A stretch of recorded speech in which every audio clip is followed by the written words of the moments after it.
দেখো আজ আমরা তিনজনে বেরিয়ে পড়লাম বিকালে, রবিবার বিকাল, ছুটির দিন। একটু ঘুরু করতে বেরোলাম। আমরা গেছিলাম জয়নগর থেকে বেশ খানিকটা দূরে ঈশ্বরীপুর নামে একটা জায়গায়। বেশ সুন্দর মনোরম পরিবেশ, সবুজে ঘেরা। আজ আমরা রবিবার ছুটির বিকেলটা কেমনভাবে কাটালাম তোমাদের সাথে সবটা শেয়ার করে নিলাম।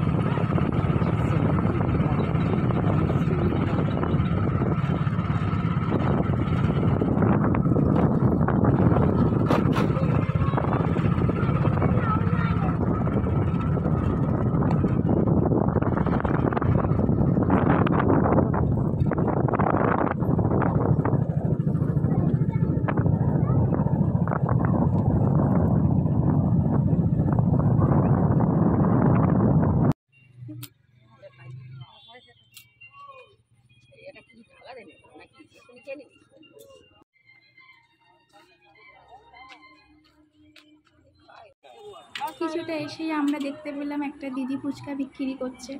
তো ফুচকা দেখলেই তো আমাদের স্বভাবতই একটা খেতে ইচ্ছা করে। আমাদের তিনজনেরই ফুচকা ভীষণ প্রিয়। তো আমরা দাঁড়িয়ে পড়লাম ফুচকা খেতে। চলো, তারপরে আমরা চলে গেলাম টেস্ট অ্যান্ড বাইটে। সেখানে গিয়ে আমরা একটা করে পেস্ট্রি, একটা করে আইসক্রিম খেলাম। আমাদের ছুটির দিন এইভাবে খুব মজা করেই কাটলো।